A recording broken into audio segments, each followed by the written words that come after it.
Fala pessoal, tudo bem com vocês? Trazendo para vocês aqui mais um review. Dessa vez aqui é o review da RF 16mm f2.8 da Canon. Essa lente aqui é uma lente muito polêmica, né? Muitos falam mal dela. Ela tem ali também qualidades que eu vou ressaltar aqui no vídeo, né? Então vou separar em 5 tópicos aqui e vou dar pontuações, né, de 0 a 10 para todos esses tópicos aqui que a gente vai falar sobre essa lente. Vamos lá então, sem enrolação. Estou aqui com minha colinha no celular e vou falar primeiramente de qualidade de construção. Sobre a qualidade de construção, essa lente aqui tem uma qualidade padrão, não tem nada demais, né? Não é uma lente série L, não é uma lente vedada assim contra água e contra poeira, né? Ela não tem nada de incrível, mas também ela não perde nada na qualidade de construção. É uma lente bem resistente, tudo é encaixadinho aqui, então me parece que a qualidade de construção é muito boa. Vou mostrar sem as tampinhas para vocês verem melhor. Olha só. A lente, para mim, ela não perde em nada. Ela tem ali o encaixe de metal, então é uma grande vantagem. O design também é muito lindo, né? Essa lente aqui não perde em nada aí para qualquer lente RF. Se a gente comparar, por exemplo, com a 85mm f2, que eu fiz o review aqui no canal, é o último review que eu fiz aqui antes desse, da 16. E essa lente aqui, ela praticamente tem a mesma construção, a 16 tem a mesma construção da 85. A diferença é de tamanho por conta da característica da lente, né? Então, para mim ela não perde nada, então está aprovada a qualidade de construção. Sobre a nota que eu vou dar para a qualidade de construção, vou dar nota 8, porque ela não é uma lente vedada, né? E também ela não é uma lente super bem construída, série L e tal. Ela é uma lente mais humilde, né? Podemos dizer assim. Mas pelo preço que ela oferece também, eu acho que a qualidade de construção dela é excelente. Então eu vou dar nota 8 aqui para a qualidade de construção. Vamos para o próximo tópico, que é sobre ergonomia e funcionalidades. O seguinte, a ergonomia dessa lente é muito boa, né? É uma lente pequena, ela só tem um anel aqui só pequeno que não preenche muito aqui do espaço da lente. Então você consegue até segurar aqui na câmera de certa forma. A ergonomia dela não perde nada. Sobre os filtros que dá para colocar nessa lente aqui, ela tem os filtros de 43mm, que compartilha inclusive o mesmo design, tanto o design externo quanto a medição aqui dos filtros da 50mm RF 1.8, né? Inclusive é a lente que eu estou utilizando aqui agora para a gravação desse vídeo. Então ela compartilha o mesmo design, compartilha o mesmo filtro, o mesmo diâmetro de filtro, né? Então isso é um ponto interessante, né? Ela tem isso aí de vantagem. Então se você estiver usando, por exemplo, no gimbal, você consegue trocar de lentes e você vai ter ali o mesmo peso praticamente, né, o mesmo tamanho. Isso aí praticamente você não vai precisar fazer uma recalibração do gimbal, por exemplo, né? Então isso é um ponto positivo, né? Eu sei que só tem esses dois modelos que são iguais, por exemplo, a 35 e a 24 também são iguais entre elas, né? Porém já são maiores do que essa daqui, né? A 28 tem um tamanho diferente, a 85 também diferente. E a Canon ela tem trago isso de certa forma, lentes com tamanhos iguais, né, para facilitar para quem faz gravação de vídeo. E isso é um ponto positivo aí, mesmo que só tem duas lentes, mas é positivo de certa forma. Agora sobre os botões, anel de foco, vamos falar um pouco mais sobre isso. Vamos falar de vantagem, né, primeiro. Vamos falar do anel de foco, é super suave, né, então é super tranquilo de você utilizar. Ele é bem suave e o anel de foco não é como a 85mm, que eu critiquei no review dela, que o anel você precisa girar várias vezes para você conseguir o seu foco perfeito, né? Essa daqui, o anel de controle e de foco também, né? Você consegue ajustar o foco de forma mais rápida, você não tem que girar tantas vezes, né? Você gira pouco, né? Poucos graus e você consegue mudar bastante o foco. Para mim isso é positivo, eu gosto quando a lente é bem rápida nesse aspecto. Eu não gosto de lente que tem que ficar girando o anel de foco várias vezes para você conseguir fazer o foco. Então, ponto positivo para ela nesse aspecto aqui. Agora, sobre um ponto negativo aqui, que é bem negativo inclusive, é sobre esse interruptor Focus Control, né? Se você ver, tem a opção de Focus e a opção de controle. É o seguinte, esse anel pode ser usado para anel de controle, como é comum nas Canons RF, e você atribui uma função para esse anel aqui, pode ser velocidade de obturador, pode ser o ISO, pode ser abertura, né? E você pode também colocar a função Focus e deixar ele foco manual, teoricamente, porque na prática não é bem assim que funciona. Na prática, na hora que você coloca em Focus, você gira a chavinha e coloca em Focus, você vai ter que ir lá no menu da sua câmera e ir lá mudar para foco manual, porque não tem uma chavinha, a chavinha só tem essas duas opções, Focus e controle. E na Focus ela funciona foco automático normalmente, ou seja, o anel de foco não serve para nada. Você vai ter que ir lá no menu da câmera mudar para manual focus, né? Ou seja, para o modo manual, para você conseguir fazer uma focagem manual. O que é chato pra caramba, porque toda vez você tem que procurar essa função lá no menu e é um monte de funções para você achar lá. Então eu acho isso chato. A RF2870 2.8 que a Canon lançou recentemente, ela tem 3 opções, né? AF, MF e controle, que é mais interessante, né? Poderia ter trago isso para essa lente, não trouxeram, não sei porquê. E é interessante porque na outra deixa a AF, ela vai focar automaticamente e o anel não vai fazer nada. Então você se esbarrar aqui acidentalmente, não vai mudar nada. Se você deixar em MF, você vai conseguir fazer a focagem manual, né? E o anel vai servir como um anel de foco manual. Se você deixar na opção de controle, como o anel vai estar sendo usado para controle, a câmera vai focar automaticamente, né? Então pronto, resolvida a situação. Bastava esse interruptorzinho aqui ter 3 opções e não tem. Então esse é um ponto negativo aqui que inclusive é chato pra caramba. Toda vez que a gente vai utilizar tem esse problema. Poderia ter também a opção de fazer esse anel de controle ser clicável, ou seja, você tivesse uma chavinha interruptora que você mudasse a opção de clicável para suave. E esse aqui é só suave, porque ele compartilha o anel de foco manual, né? Diferentemente dessa lente aqui, que é o contrário, e é um anel clicável. O clicável é bom porque você consegue saber que você está alterando alguma coisa ali, né? Você não precisa ter uma confirmação visual de que está alterando, por exemplo, a abertura do diafragma. Você basta girar o anel, você vai sentir ali que está alterando, né, os terços de ISO, por exemplo, e você vai conseguir fazer um ajuste melhor. Só que esse anel aqui, por ser suave, ele tem uma vantagem também. Você consegue utilizar na câmera para fazer uma transição de abertura, você colocar a função de abertura do diafragma, você consegue fazer uma transição manual. Vamos supor, você está utilizando ela em um ambiente, a câmera, né, em um ambiente interno, está mais escuro que o ambiente externo. E você vai mudar, fazer uma transição de cena para um ambiente externo. Você consegue girar aqui e você consegue escurecer a imagem com suavidade, né? Sem ter aqueles stops. Coisa que você não consegue fazer na maioria das lentes RF, né? Como essa daqui, por exemplo, já que ela tem 2 anéis e o anel de controle ele é clicável, né? E não tem a opção de ser suave. Esse é um ponto negativo aí da Canon. Ela está trazendo essa novidade de anel de abertura agora nas novas lentes, né? Mas poderia ter colocado isso aqui no anel de controle, né, muito tempo atrás e não fizeram. Então é um ponto negativo também, né? Por mais que é positivo você ter essa vantagem, essa possibilidade, né? Inclusive eu nunca usei, mas é positivo se algum dia você precisar. Mas ao mesmo tempo também é negativo porque você não tem opções, né? É bom quando a lente te dá opções. Então, considerando principalmente esse fator aqui, que é bem chato, da chavinha seletora, né? Ser focus e controle apenas, você não tem a opção de manual e automático, né? Você vai ter que entrar no menu toda hora. Então eu vou dar uma pontuação de 6, é uma pontuação mais inferior, porque é um defeito ali que poderia ter resolvido de uma forma tão simples e não fizeram. Então nota 6 para ergonomia e funcionalidades. Agora vamos falar de foco automático, né? Essa lente aqui possui um motor STM, né? É um motor de foco ali mais barato, né? Mais simples do que os motores USM, por exemplo, da Canon, né? Pelo menos na Canon é assim. Então, esse motor de foco, por mais que ele é simples, eu não gosto muito de STM, né? Normalmente eu critico muito em lentes como essa daqui. Eles colocaram um motor STM que fizeram ela ser muito mais lenta do que o comum. Então, eu sou um crítico do foco STM. Porém, nessa lente aqui funcionou muito bem, porque uma lente compacta, os elementos são pequenos, né, comparado com a 85, que é uma lente macro, os elementos são maiores também, né, e a abertura também é maior, né, os vidros são maiores, porque, né, enfim, distância focal. Essa aqui, os elementos são menores, a profundidade de campo também da câmera é maior, então faz com que você consegue acertar o foco com mais facilidade, né? Você consegue ser mais, o foco automático consegue ser mais rápido, na verdade. Esse é o ponto, né? Não é precisão, é velocidade. Então, precisão é 100%, né? Praticamente, não tem erro nenhum, vai depender da câmera.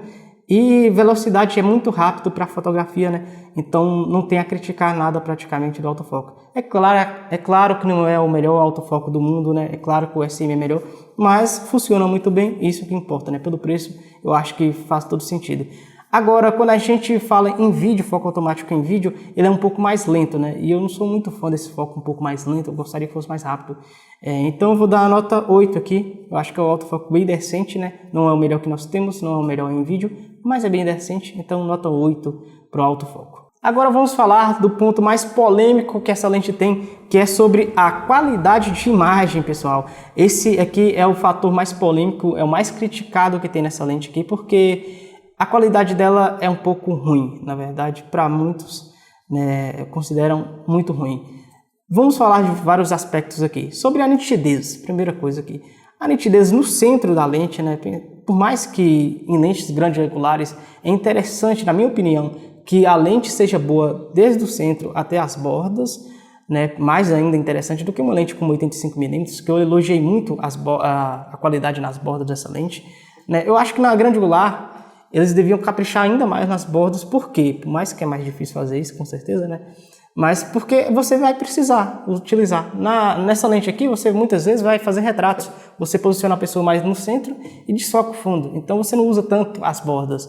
Na grande angular, você sempre usa as bordas. Então, a qualidade do centro é até legal. Por mais que eu acho que, como essa lente aqui, ela tem vários problemas aí que eu vou citar logo após, né? Sobre distorção e vinheta e tudo mais. Ela faz uma correção via software, né? Para resolver esses problemas. E eu tenho a impressão... não tenho a certeza absoluta, mas eu tenho a impressão que há um certo aumento de nitidez na hora que faz essa correção automática, né? Inclusive, você não tem nem como desligar essa correção na câmera, porque de tão feia que é, né? Enfim, né? Outras lentes você consegue desligar, essa aqui você não consegue, porque é muito grave a distorção e a vinheta. Mas no Lightroom você consegue desativar e você consegue ver os problemas acontecerem, né? Então, parece que tem um certo acréscimo de nitidez, porque quando eu estou utilizando essas imagens aqui, estou editando, eu percebo que parece que elas são mais nítidas do que as outras, de outras lentes que são superiores a essa. E não é porque essa daqui é especial, parece uma nitidez via software, né? Então, pode ser pelo motivo da correção ou pode ser pelo fator do crop, que existe um crop para corrigir, né, os problemas de distorção. Existe um certo crop, nessa lente era para ser uma lente 14mm, se a gente for considerar ela sem as correções. Quando aplica-se as correções que já são travadas ali na câmera, ela vira uma 16mm, essa é a verdade. Então você vai ter uma imagem acropada, o que vai perder qualidade e talvez tenha essa impressão de nitidez quando a gente aplica ali no Lightroom. Então pode ser um desses dois motivos, né? Ou a nitidez forçada mesmo, de propósito, no RAW, né? Eles acrescentam ali, não sei como, né, no perfil de correção, porque existe, não é 100% RAW, não é 100% cru, né? É uma coisa acrescentada, o perfil de correção já faz uma certa adaptação ali. Então pode ser um desses dois motivos que faz essa nitidez ser um pouquinho exagerada, na minha opinião. Só um pouquinho só, nada demais também. Mas é muito boa no centro, até que funciona bem, né, a qualidade de imagem, mas quando a gente vai para as bordas tem muita aberração cromática, a qualidade não é tão boa, e aí tem os problemas principais, que é a distorção e a vinheta. A vinheta dessa lente é muito grande, o que é um problema quando você estiver utilizando ela em casamentos, por exemplo, à noite, você precisa corrigir em espaços escuros, né? E aí você vai ter que, além de trabalhar com ISO alto, que já é um problema, já traz ruído, você vai ter que corrigir as vinhetas, né? Isso faz com que tenha mais ruído ainda na sua imagem. Você vai ter mais ruídos nas bordas, né, da imagem principalmente, né? Então é um problema grande aí. Eu percebo que as fotos tiradas nessa lente aqui tem muito mais ruído que nas outras. Mesmo que a lente 2.8 é um pouco mais fechada do que as outras fixas que eu tenho aqui, mas eu muitas vezes utilizo a 50mm, por exemplo, em 2.8 também. E o ruído que tem nessa lente aqui é pior por conta desse problema. Então a vinheta é um grande problema dessa lente, mas o maior deles talvez seja a distorção. A distorção é muito grande, a distorção de barril imensa. E eu posso mostrar para vocês fotos aí que exemplificam isso, né? Que mostra como que a foto era e como que a foto ficou depois da correção automática. Por mais que a correção, inclusive, eu tenho que falar sobre isso, é uma correção muito boa, né? Uma correção que funciona muito bem. Porém, mesmo funcionando muito bem, é uma distorção muito forte, né? Ou seja, as correções são muito fortes, o que faz você perder ali a imagem, você perde resolução, você perde qualidade, enfim, você tem várias percas aí, e além do acréscimo grande do ruído. Então a Canon, eu acho que deveria ter um pouco mais de cuidado ali na hora de trazer essa lente, né? Trazer uma lente um pouco mais trabalhada, por mais que essa lente aqui é um custo-benefício bem interessante, né? Ela tem um preço muito baixo, né? Mas a Canon poderia ter trabalhado um pouquinho melhor nessa questão da distorção, né? Com um projeto talvez um pouco diferente, mesmo que isso custasse um pouco mais, mesmo que a lente fosse um pouco maior, né? Eu acho que fazia sentido, né, trazer essas vantagens aí para essa lente que não tem, né? Então, a qualidade de imagem dela aqui é bem precária, né? Eu não vou pesar tanto não, mas eu vou dar uma nota 5, né? Eu acho que 5 tá bom demais para essa lente aqui. Ela não tem uma qualidade muito boa, né? Ela peca em vários fatores, por mais que você consegue fotos boas com ela, né? Por mais que você consegue. Se você saber que você vai ter essas correções, se você usar um ISO mais baixo, trabalhar bem a iluminação ali, você consegue imagens muito boas, né? O problema é que em situações mais precárias, né, em situações mais complicadas de luz, essa lente aqui vai funcionar como uma lente f4 ou até mais fechada que isso, porque ela tem muitas correções. Então você vai ter mais ruído ali na sua imagem. Mas isso aqui, essa lente funciona muito bem em câmeras APS-C. Eu vou pegar aqui a Canon R100, que eu vou trazer o review dela no próximo vídeo. Vamos colocar aqui na Canon R100. Olha só, encaixou aqui, inclusive fica perfeito. E aqui na Canon R100, por ser uma câmera APS-C, você vai ter um crop na imagem, né, automaticamente, né, porque o sensor é menor, acaba pegando, na verdade não é um crop que faz depois, né, é apenas o sensor que capta menos informação, né, vai captar mais no centro, e aí você já começa eliminando alguns problemas, elimina não, diminuindo, né, amenizando os problemas. Você consegue amenizar um pouquinho da distorção, da vinheta, né, você consegue meio que resolver isso aí. Mas tem um problema aqui que a APS-C vai ter mais ruído. E como ela vai ter mais ruído do que uma full frame, então na hora que você fizer a correção, vai ser pior ainda. Eu tirei algumas fotos aqui, ficou bem ruins em situações ali com ISO mais alto, né? Mas se você trabalhar com ISOs mais baixos, em situações com iluminação melhor, vai funcionar muito bem, porque ela vira mais ou menos uma 24, 25 milímetros aqui. Não é que ela vira, né? É que a distância focal é equivalente a 24, 25 milímetros. E você vai ter uma imagem bem mais fechada, assim, bem mais adequada, na verdade. Né? Não é tão fechada, mas eu particularmente gosto muito mais da distância focal de 24 do que 16 milímetros. Então vai ficar perfeitamente nessa câmera aqui. Por mais que à noite você vai ter mais problemas ainda, né? Mas durante o dia, em iluminações melhores, ela vai fazer um trabalho muito bom, vai ficar melhor ainda do que na full frame, já que eu particularmente gosto mais dessa distância focal. Vamos lá então falar sobre preço e sobre custo-benefício, né? Se vale a pena. Essa lente aqui ela está sendo vendida no Mercado Livre, né? As lojas aí que vendem lentes, por mais de R$ 1.800, né? R$ 1.800 foi o valor menor que eu consegui encontrar aí, fazendo a pesquisa rápida. Eu comprei na época pelo AliExpress, né? Hoje é impossível comprar praticamente, né? Não vale nem a pena. Mesmo que você não pague a taxa, praticamente quase o mesmo valor. E você ainda corre riscos, né? Então vale a pena mais comprar no Brasil. Ela é a lente mais barata da Canon, tirando as lentes ruins, né? Aquelas lentes de kit e tal. Essa aqui é a lente mais barata da Canon. Então se você quer uma lente barata, uma lente super aberta, essa é a lente, a única opção que você tem. A não ser que você vá lá para a série L, para aquelas lentes, né, que também, eu acho que uma delas, se não me engano, tem uma correção de distorção também fortinha, mas enfim, se você for para essas lentes de série L 1430, se não me engano, ou 1535, uma coisa assim que essas duas lentes são, né, uma f4, outra 2.8, só essas lentes aí que vão ser melhores do que essa daqui. Abaixo dessas lentes, né, só tem essa opção, você vai ter ali opções como 24mm, que é mais fechada e custa bem mais caro, né, tem as suas vantagens, mas custa mais caro. A 28mm, que é uma lente interessante também, né, que é um preço um pouco maior, que pode ser interessante para você, mas é uma lente bem mais fechada do que essa daqui. E tem também 35mm, enfim, essas lentes são mais fechadas do que a 16. Se você precisa desse campo de visão tão amplo, né, se você ou quer ter umas fotos bem diferentes, essa lente é ideal, é uma lente baratinha. Talvez você não queira investir na série L, que é muito mais cara, então faz sentido para você se você quer apenas ter um acréscimo ali. Se você quer resolver seu problema, por exemplo, eu mesmo utilizava só 50mm, né? Teve um momento ali, até falei sobre isso no vídeo que eu gravei sobre meus equipamentos para 2025, foi um dos últimos vídeos que eu gravei aqui no canal, e eu falei que na época que eu tinha a RPI a 50mm, né, eu não tinha mais nenhuma lente e eu tive que comprar essa lente aqui, era a única opção que tinha. Não tinha a 28, ainda não tinha sido lançada, a 24 tinha acabado de lançar, mas ainda não estava disponível para venda no AliExpress nem no Brasil. Então eu não consegui comprar a 24mm, também era muito mais cara, não cabia no meu orçamento. A 35, que era mais velha, não cabia no meu orçamento também. Então eu tive que comprar 16mm para fotografar em ambientes mais abertos, né? Então ela me resolveu alguns problemas também nos meus trabalhos, né? Quando eu precisei de campo de visão muito grande, por exemplo, na formatura, eu tive que tirar uma foto muito aberta, só ela que eu poderia utilizar ali naquela situação. Inclusive eu tive que utilizar na full frame, né? Eu tive que colocar na RP e conseguir aquela foto ali. Posso mostrar para vocês também essa foto da formatura que eu fotografei. E funcionou muito bem, ou seja, ela me salvou algumas situações né? Porém, como lente grande angular, assim, com a lente grande angular comum, não é tão interessante porque ela é muito aberta, né? Então, se você quer apenas uma lente grande angular, você pode ir para uma 28mm, que faz mais sentido. Isso no full frame, né? Uma 28, que é mais barata, né? Ou então a 24, 35, se você quiser investir um pouco mais.